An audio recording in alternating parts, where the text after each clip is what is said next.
As Barbara said this morning, the more you know, the more you know that you don't know. There are so many things that are happening in this nether world behind our backs, things that happen that we are not aware of, and that's going to be more or less the subjects of our next two presenters. FRITZ SPRINGMEIER, coming to us from Oregon, has spent 20-plus years researching what's been going on in things that most people, not this crowd particularly, but of course most people really have no clue on, in the area of influencing actions of people with various types of mind control. He has so much information it's almost incomprehensible. You wonder how anybody put together that much stuff in a 20-year period. One of the books that I have of his is encyclopedia size, and that's only one of whatever 10 or 20 that he's put together. So there is a lot of information for him to try to cram into the next 55 minutes for you, but he will have a workshop, of course. So welcome for the first time here at Global Sciences, of course, another new fine FRITZ SPRINGMEIER, please. Thank you. Thank you very much. Where were you when John F. Kennedy was assassinated? Do you remember how you felt? How old were you? What were you doing? Where were you when the Challenger exploded? Do you remember? How did you feel when you saw the pictures of the children that were killed at the daycare center at the Oklahoma City Federal Building? Do you remember? These are trauma memories. We remember them distinctly. They are indelibly etched into our minds. However, how many of us know the lie that was programmed into us at each of those traumas? Now, I realize that most of you don't know what I'm talking about, but I'm getting there. See, I'm not challenging your memories of those traumas. Each of us remember those traumas very distinctly. However, the problem is that we don't know the lie that was attached to each of those traumas. In fact, most of us have never even considered that the conspiracy killed John F. Kennedy in full view of this country for a reason, in order to program us a lie. We've never asked ourselves, why didn't they quietly poison him and make it look like a natural death? In spite of John F. Kennedy's good front of being healthy, JFK was a medical basket case. So why didn't they try to take advantage of his natural weaknesses? So we've got two facts here.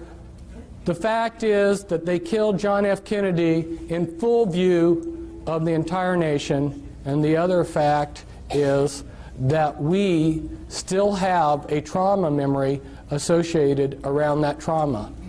However, we do not understand, most of us, how they programmed in a lie to us through that trauma. Now, those traumas that we have just discussed are very mild compared to the type of traumas that we're going to be discussing today and in the workshop tomorrow in the afternoon. I'm here to tell you about trauma-based total mind control.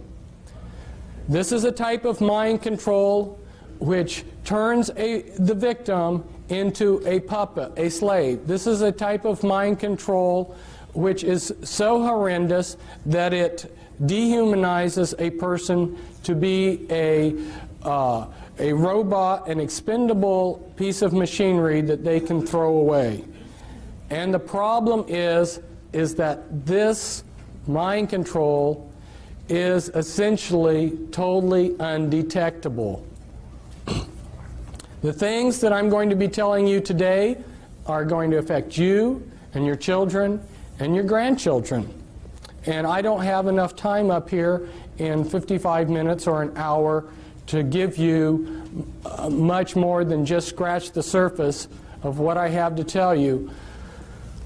But I do want to be able to, in this first hour, to tell you the issues and then also expose you to our literature, our information that we have that you can obtain that covers those issues, so that if you want to obtain more information on this, you can.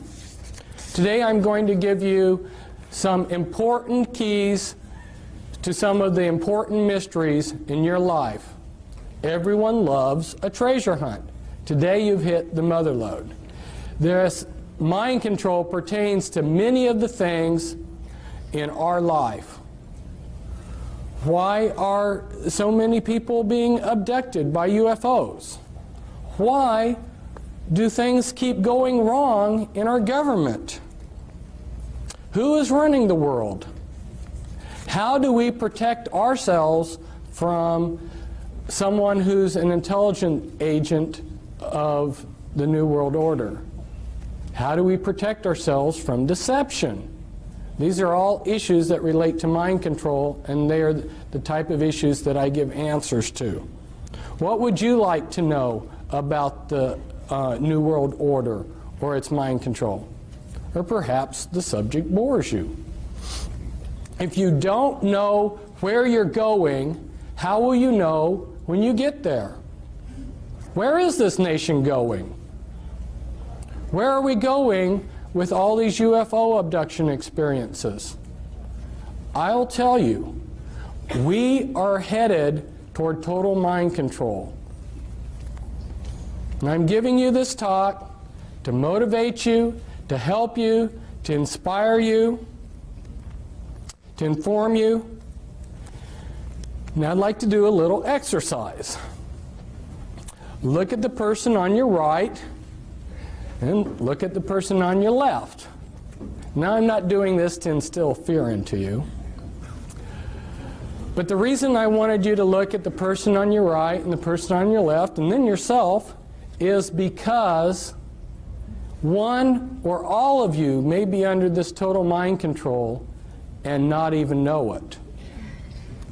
But I'm not saying this to instill fear into you, but I'm trying to motivate you out of your complacency. Because after I found out about this horrendous mind control, which is being carried out on such a grand scale, that my life became insignificant compared to the suffering of the millions of victims.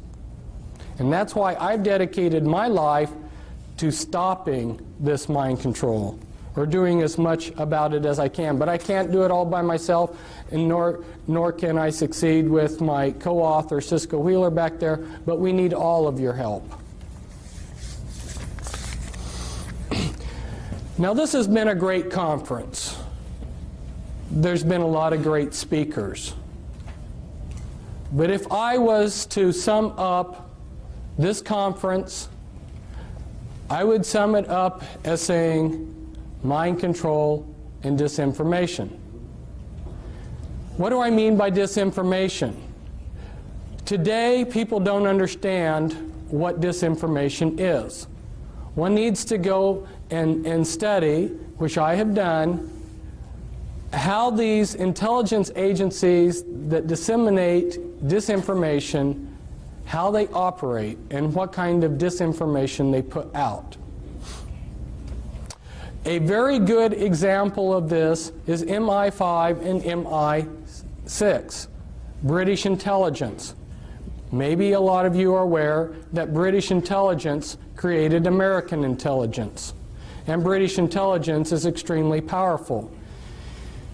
Before World War II got started, the British had infiltrated the Nazi spy apparatus so that every German agent that was recruited into the Nazi apparatus that was spying on Britain had to become a double agent. 100% of the German agent spying on Great Britain was a double agent for the British. And anyone who joined those spy cells had to become a double agent, or they got dropped, so they kept the continuity. Through those double agents, they disseminated disinformation to the Germans. If you will study the type of disinformation that they fed through those German agents, you'll get a good idea of the type of disinformation that's being disseminated to you all through double agents. Some of them have been up here as speakers. You may think that disinformation is simply passing a lot of lies. No. Disinformation has to look like the absolute truth, but you slip in a little poison with it. So some of these double agents that the Nazis had received very big decorations by Hitler. In fact, one of these British agents, double agents, received the highest award that Hitler could give him, while at the same time he received the highest award that the British could give him. Kind of interesting, huh? An example of how disinformation works. You give 99% true information, and it's that one little piece of disinformation that's the clincher. So through their spies, they fed the Germans the range of their naval radar, but they understated it. Well, the Germans were excited to get any information on the British radar, their naval radar. When the Bismarck sailed, and you're familiar with the battleship Bismarck, because their intelligence agencies had been fed this shortened range of the naval, British capabilities of their naval radar, that one little piece of disinformation, they made a big mistake, and that mistake cost them the Bismarck. So see, this is how critical it is to understand how a speaker can get up here in front of you, he can give you 95% good information, and it's that 5% poison that he's going to give you that'll be the clincher. It's very hard to understand, for most of us to understand how disinformation comes about. Now, my co-author back there, she said, "Fritz, you're not going to hold back on these people, are you?" Well, for those of you who don't know me, if you watched that movie Braveheart, when I watched the movie Braveheart, I realized that's me, you know. I've been trying to fight these people, and I've got the same spirit. No, I'm not going to hold back on you people, and I don't think you want me to hold back. You want the whole truth, and I'm going to give you the truth as best as I can. And some of you who don't know may be wondering, who is this Fritz Springmeier character? And so, unfortunately, I need to just take a minute and tell you about myself. Why am I in a position to be up here telling you things that other people can't? I think it goes back to several generations before me. My great-grandfather was a very insightful, wise, intelligent, good man. He lived in Germany before World War I, and he saw, because he was insightful, what was coming. So he escaped in a wagon underneath some sacks of grain across the border into the Netherlands, because he saw that a world war was coming at a time when most of the world was just having a good time. And I think God honored the desires of his heart not to be involved in all the warfare that he saw coming to Europe, because he had 5 sons, and they had a lot of sons, and not one of his sons or grandsons ended up fighting in a war, because their age staggered them so that none of them ever got drafted. That's pretty amazing. And then if we look at my father he's still alive. He's exceptionally brilliant man. You would call him a genius. And as I grew up, he allowed me to ask 1,000 questions. You know, I sat there and pestered him the whole day asking him questions, and he would answer them. And he never got tired of that. And he tried to take where he was at in life and his capabilities and help the world. And my mother, she was another brilliant person. My mother and father grew up on farms. They were farm people, they were good people. They were not associated with the system at all, nor have any of my relatives, except for one of my dad's cousins in World War II, because he was a genius, worked on the Manhattan Project. But my father has basically been a technocrat for these people that run the world, and he tried to make a career out of going to third world countries and developing their agriculture. And so I got to see some of the movers and shakers of the world, and I also got to see how the people, as David Adair called them, you know, these bureaucrats, how they treated the technocrats that worked underneath them. My father was sent by the U.S. State Department aid program to Nepal when I was a child to develop the Nepalese agriculture. And he painstakingly typed up a big, massive report of their state of affairs all over the country, which he traveled on by foot and by jeep. And when he and a plan to improve their agriculture, and they had lost it within 2 weeks.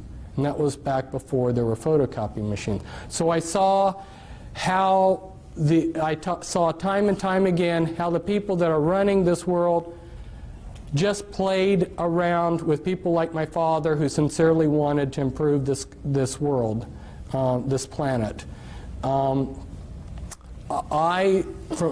Not growing up in this country and not coming to continental United States until I was 11, have an outsider's view of this country and what's going on. And you know, when you're in a situation, if you can step aside and look at it from a distance, you see it differently. And so there's a lot of things that I see about this country that maybe other people can't, because I have been in 33 countries, and I've been a world traveler, and I see things from a different perspective. Plus, when I was in Nepal, we didn't have television. I spent a lot of my idle time reading Encyclopedia Britannica. And I went to a private school that when I came to the United States, I was 2 years ahead of the kids in public school. So that gives you a little bit of background of why, having been a truth seeker, who's devoured books every day and have interviewed countless numbers of people and done all kinds of research, that gives you a little bit of background as why I'm up here telling you some of these things rather than somebody else. What I've seen at this conference so far, there's been a lot of things that pertained to my research on mind control. Our Japanese speaker last night, he talked about blood pressure in the head and how he went out to find out. It was so frustrating for me this last week. I tried repeatedly to get a chance to tell him why he didn't find any information on that when he went out there looking in the medical books. Because see, I have been spending time researching mind control and what these people are doing. And there's cerebral spinal fluid, as well as the brain, the blood pressure in the brain, and a lot of other things that he's not aware of that have been suppressed by these people. This is information that they have suppressed, and the reason why is because there's only a few men in the world that know these things, and they're using it to enhance their programming abilities, their mind control programming abilities. So there's a flip side to this.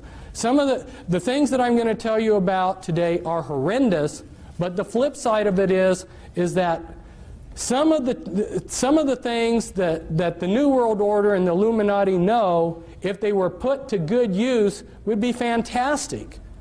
I have repeatedly seen that these people are giving us the crumbs of technology and information. In fact, they go to, there's a conference, Bill Gothard seminars, where they teach spiritual principles for Christians.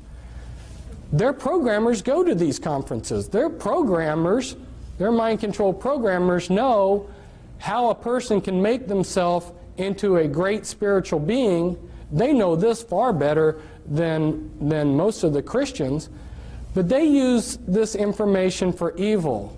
They're able to take and set in things within the life of a person to prevent them from becoming the person that they could have. So there is a good positive flip side to this, but if you saw what I've seen, it would make you angry that these people are taking what could be used for the elevation of mankind and they're using it to enslave us.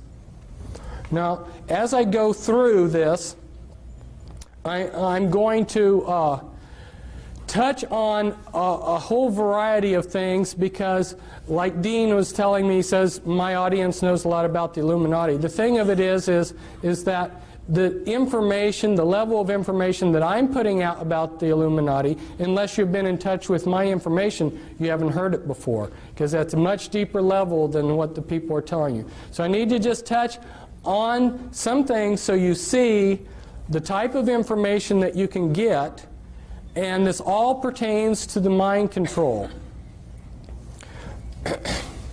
So we're going to run through real quickly here some overheads. Around this date, Admiral Stansfield Turner, who was head of the CIA, went before a congressional subcommittee, and he admitted to them that yes, the CIA is carrying out mind control on countless numbers of unwitting American victims. And he even went so far as to say the basic methods that they use in this mind control: hypnosis, drugs, and torture.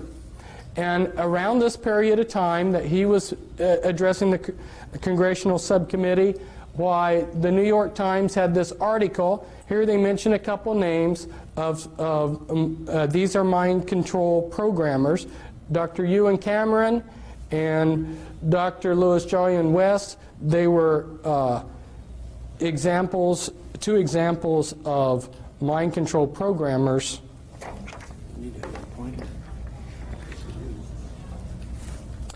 If we go back in history, you'll see that our governments are just carrying out methods of control that were written about long ago. Now, those of you who have been associated with the Army realize that they have a lot of pamphlets and books for their people. This was a handbook for chaplains, and inside this handbook for chaplains, they tell all of the religious groups that are recognized by the U.S. military, and one of those groups that's officially recognized is the Church of Satan, so that if you are a satanic priest in the Church of Satan, you are exempt from the draft because you're a clergyman. And Anton LaVey happens to be one of the mind control programmers that I have been exposing, and you'll see a picture of one of his slaves in here. In this book, in this handbook for chaplains, they will tell you that there are 3 degrees within witchcraft, and that is correct. Those first 3 degrees make up the anarchy level of the Illuminati, and then you have a hierarchy level within the Illuminati. Last summer, I went out on speaking circuit of 14 major U.S. cities, and there was a tape made, a professionally made tape in a television studio where I explain charts like this, explain a lot. So I strongly recommend that you get that videotape because it gives an excellent overview of a lot of things. But for instance, you'll have this diagram explained, and I go into the top 13 Illuminati bloodlines in that tape. I also have a book. This comes from a book, The Top 13 Illuminati Bloodlines. This pertains to the mind control because these bloodlines learned about these mind control techniques many centuries ago. These are the movers and shakers of the world. And for instance, the Rothschilds, their secret genealogy traces back, and this is inside information. You're not going to learn this reading a book. This is inside information. Their genealogies go back to Nimrod. So these are some very powerful bloodlines, and they have learned a lot of techniques for controlling long ago. And when you learn who the bloodlines are, it totally changes your view of history. Now, for instance, Grant and my co-author back there, Cisco, who I brought out of the Illuminati, her father was a programmer, and parts of her were used for programming. Her great uncle, her dad's uncle, was the head of the U.S. military during the Vietnam War, General Earl Grant Wheeler, and he was a descendant from Hiram Ulysses Grant, and Ulysses Grant was of the Collins bloodline and of the Delano family bloodline. Two very powerful bloodlines, and you may have thought that he was just a common ordinary person. So to understand what's going on, you really need to understand these bloodlines, and that's why I encourage you to get the book that we have back there, the Volume 1 book, the Top 13 Illuminati Bloodlines. These are just some representatives of those bloodlines. And these are Illuminati members that I'm showing you here that are representatives of the different bloodlines. And the DuPonts, for instance, have been in charge of a large portion of the military-industrial complex. They have produced the gunpowder for all of our wars. So every war that we've had, they've gotten incredibly rich. They also are into a lot of the chemicals. Every day you use chemicals that came out of DuPont factories. The Freeman family, and Gaylord Freeman, head of the Priory of Zion, and this is the Kennedys. Here we see JFK at the Great Pyramid. It seems like a lot of these Illuminati types have made a pilgrimage to the Great Pyramid. And here's Anton LaVey. See if I can get him up a little bit so that the camera can see a little bit. This is Anton LaVey with one of the members of his church, Sammy Davis Jr. Sammy Davis Jr. was part of Rat Pack, which were working with the intelligence agencies and were Satanists. And one of his slaves, James Mansfield, is there kneeling down before Anton LaVey in a satanic ritual. And here was the first presidential model sexual slave that they allowed the public to see. This is Marilyn Monroe. She was, both James Mansfield and Marilyn Monroe had sexual relations with John F. Kennedy. And here I believe that you can see her switching personalities. When I start talking to you more about how the mind control is done, you'll understand what I mean by switching personalities, because they create programmed multiples where they get a Dr. Jekyll, Mr. Hyde effect. And here's, this is Winthrop, who's said to have the largest porn collection in the world. And the mind control slavery relates to the porn, the type of porn that they do too. This is Guy de Rothschild, very powerful man. His bloodline will have the Antichrist, and that's his son, David. And here's the Russell family, and representatives of the Russell family. And here you see Bill Clinton. This is a hypnotic induction for a mind-controlled slave.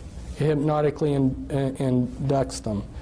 And then you have William Huntington Russell and Samuel Russell, which tie back into your slave trade. So see, these people these Illuminati families have been involved in slavery for a long time, and they've been involved with mind control techniques for a long time. A lot of what they did with the black people was for purposes of, they were very skillfully using trauma and divide and conquer against the black people when they enslaved them. And I don't have time to go into all the ideas behind what they did to the black people, but just leave you with the idea that the reason that they brought over the black people like they did in the ships, with so many dying, and the way they separated them from their past and everything, it was all utilizing mind-controlled techniques. And this is some other Illuminati bloodlines here. The Lee family, Li Ka-shing, billionaire in Hong Kong. Some others. Hitler was of the Rothschild bloodline. I found out that Scotland was very important to all of this, and I just highlighted some of the Scottish clans that were involved in the Illuminati. And for some of you that need to see this, because you wonder if satanic ritual abuse does occur, I got this out of a museum, and it's written it's an oath to Satan that's written in the blood of the person who made the oath. And this is very standard for people within the Illuminati. And this all relates to how the mind control is done, because a lot of you can't separate the rituals, the satanic rituals, from the mind control programming. They dovetail in. But they're also using alien themes in the mind control too. And again, I will explain this in the videotape. It's a castle in Belgium, an important castle of the Mother of Darknesses, which is a rank within the Illuminati. This is the front entrance to it. The Illuminati have set up objectives, okay? And then those are broken down into components, and then they use different parts of society to bring those objectives about. They want things to happen as if they're happening naturally. From debriefing people that have heard planning sessions where the 20-year and the 30-year and the 50-year plans of the Illuminati were explained in detail, one of the major components to their plans is they want everything to happen as if it's unfolding naturally. So where the mind control slavery is so important is they have salted their people throughout all levels of society. There is no religious group, there is no philosophy, there is no political group that can't be infiltrated with their mind-controlled slaves. Here's an example of another objective. And you can see how they've broken it down into components, and then their people that are salted throughout different areas are bringing about those goals. This is explained in the videotape, so I won't explain it, but it shows the type of thing that I go into in my in some of my literature, in some of my books. And this is the Illuminati occult area boards that when they went to make federal regions, they copied the boundaries that the Illuminati occult area boards already had. And again, this is the type of thing that we talk about in the videotape. And you may say, what does this have to do with mind control? It's because health care and control of grains and all of these different things that we see being controlled behind the scenes, the way that they are able to control them is with these programmed multiples. And that's why people are saying, well, I can't believe that there's a conspiracy because I don't see it. No, it's being very subtly done behind the scenes. Here, Alice Bailey, who was connected to these people, was head of Lucis Trust and wrote quite a few books, started 140 New Age groups. She writes, "Years ago I said that the war which may follow this one would be waged in the field of the world religion. Such a war will not work out, however, in a similar period of extreme carnage and blood. It will be fought largely with mental weapons and in the world of thought. It will involve also the emotional realm from the standpoint of idealistic fanaticism. This inherent fanaticism found ever in reactionary groups will fight against the appearance of the coming world religion and the spread of esotericism. The coming struggle will emerge within the churches themselves." She's talking about mental weapons. Now, she doesn't spell it out here, but what she's talking about is the mind control that I'm talking about. And the name of her book's very appropriate. It's Externalization of the Hierarchy. What was done in secret in these secret societies that tie in with the Illuminati, what was done in secret 100, 150 years ago is being externalized into society. And part of the way that they're doing it is through the mind control that's got an alien script to it, and through people that are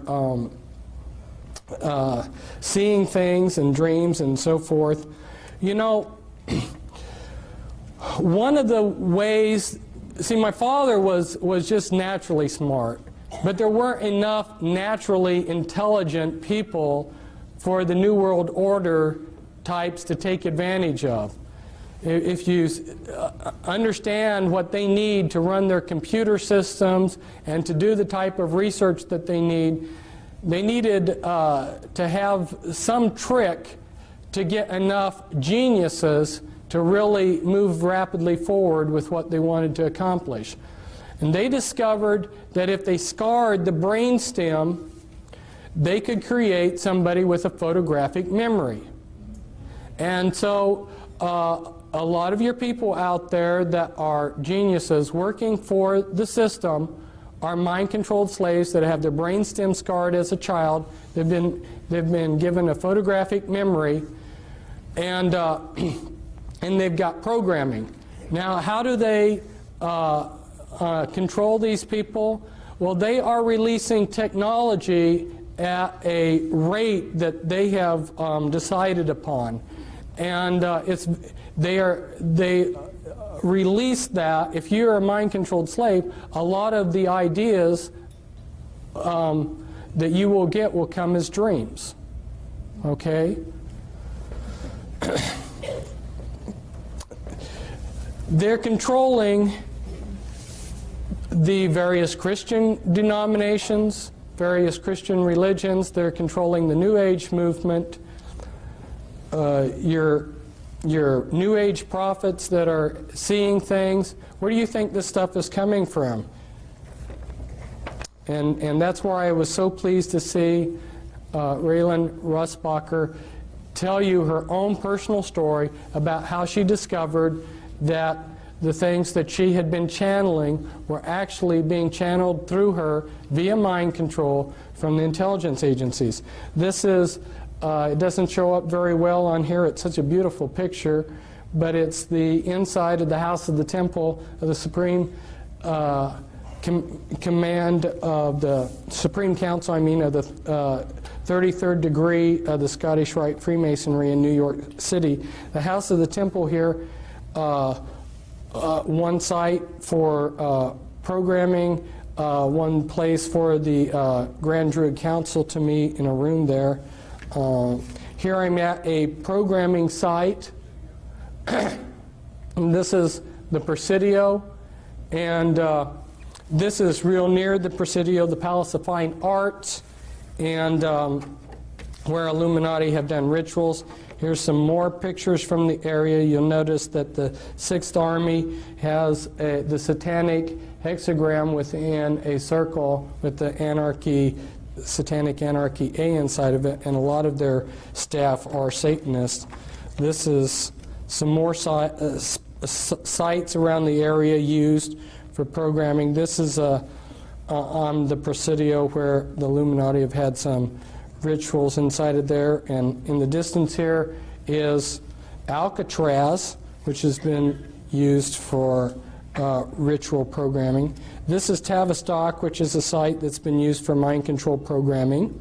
Rothschilds have used Tavistock quite a bit. Here's a couple programmers.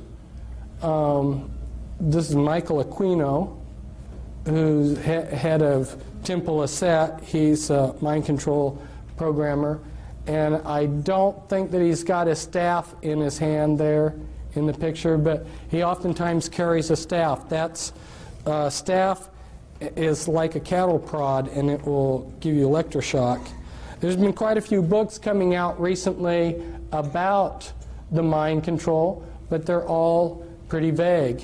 So I encourage you to get the Volume 2 book that we have, and the title to it's the Illuminati Formula Used to Create an Undetectable Total Mind-Controlled Slave. Now, how are they doing this? Well, they're using natural things, natural functions of the brain. Some of you have probably been driving along the road and you've been talking to your wife and just driven automatically. See, the mind can work in two different things. What you're doing is you're hypnotically trancing out on your driving.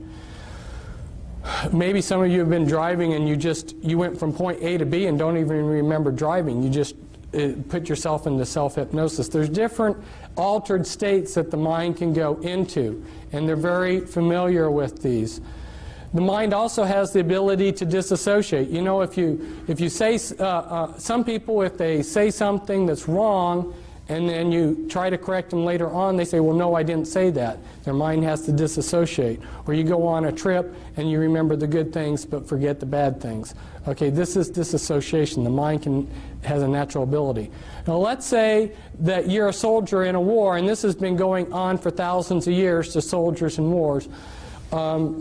Let's say your buddy, for instance, has his arm blown off and his guts are blown out, and it's a horrible sight. The mind protects itself, and if you look at it on a timeline, and at this point in time is that trauma, if the trauma is severe enough, what the mind does to protect itself, it builds amnesia walls around that trauma. Well, the Illuminati learned this a long time ago, and so what they do is they compartmentalize the mind.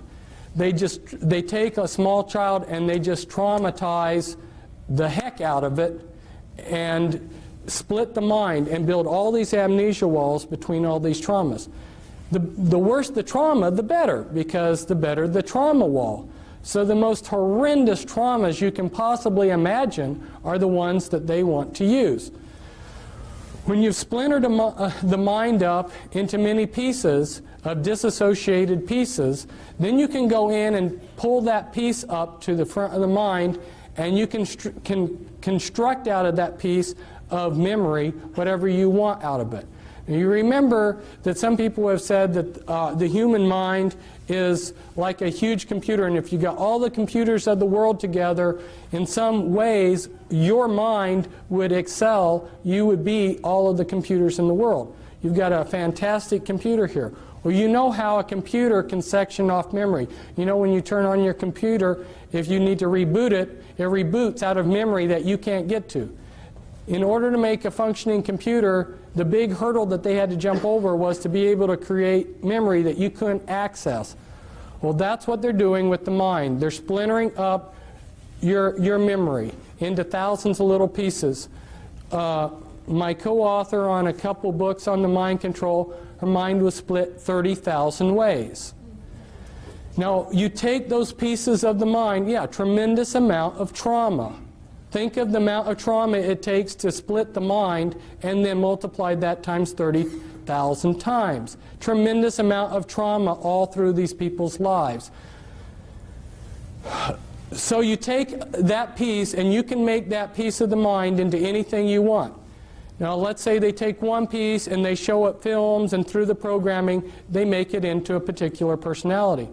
Well, what they want to do is they want to make the most perfect front for their slave possible.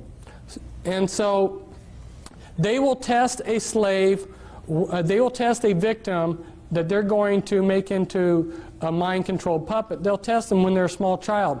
And I go into the techniques in the book as to how they can test as to what your abilities are. They use EKG tests, and they know how to determine what your abilities are as a small child as to when you would grow up. So they plan out your head, they plan out your life ahead of time. They say, this one will be a doctor, this one will be a lawyer, this one will be a scientist working on rockets, this one will be this one will be that, okay? And depending on what they're wanting you for will determine the type of programming they give you. So it's very systematic, and because the movers and shakers of the world have all of the resources, basically, they can move these people into whatever field they decide for them, so they become the top of their field. Now, their front personalities are very legitimate, sincere people. They don't know about the Dr. Jekyll, Mr. Hyde effect. Imagine yourself being a Christian minister and horrors of horrors finding out that you've got disassociated parts of yourself that are Satanists, that are satanic, that go to Illuminati rituals. We recently had a minister fly in with his wife. He heard me speaking last summer on my lecture circuit, and when he heard me talk about the Illuminati, he realized there's nobody else that understands the Illuminati or the type of programming I have that can help me. There are very few people out there that understand this. That's why he came to visit us. That's one reason why I needed to talk to your people, Dean, about the Illuminati, is because since we have been here in this conference, there have been a number of people that have come up that have discovered that they have this kind of programming. They've come, they've gotten our material just since we have come to this conference. And there's other people probably that will learn it too. And so it gives people that are victims of this some confidence that there's somebody out there that will understand them when they hear that there's a few people like myself that really understand in depth what the Illuminati is all about. Now, this is comes from a book. I took it from somebody else's book, but this is somebody who's trying to develop artificial intelligence for computers. He's extremely brilliant. He understands the mind perhaps better than anybody, and he's showing the processes of memory and motivation.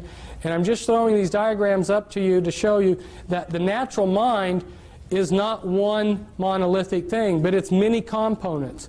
And the Illuminati understand what those components are and how to divide the mind from itself and how to control those processes. For instance, if you electroshock somebody, you destroy their short-term memory for about 24 hours. So every time that Cisco was used for some purpose, let's say she was running drugs for them or being used as a sexual slave or whatever they were using her for, on a daily basis practically, they would electroshock her. What that would do is splinter your short-term memory. Once they get you programmed to where they want you, then they will delete your memory of having been used in these things. People that are on sensitive in government projects, if you are in charge of something that takes a classification, you're going to be under mind control. Don't you think that they're smart enough to want to control their secrets? And this was taken at Bethesda, which happens to be a programming center, but it's showing the brain's PT scans of multiples. And you'll see that from when one personality holds the body to another, we've got totally different PT scans. The mind of a multiple personality, and they now call MPD DID, just recently changed that, I think, to throw some confusion into things. But when you look at the PET scans, they're different. If I try to impersonate a different persona while I'm getting PET scans, my brain will look the same. The programming is layered in, and this comes from another one of our books back there. Cisco did amazing drawings where she invited her different alters, her different personalities to work together on putting down on paper what they were seeing, because they had no talk programming. And the programming that is so sophisticated, in the 3-hour workshop, I'm going to try to go through step by step and give you more of the details of how it's done. And of course, you've got the Volume 2 book, which explains it from A to Z2. But there's so much to talk to you about. I mean, how they're using implants, and on and on and on. And I'd love to tell you everything that I know.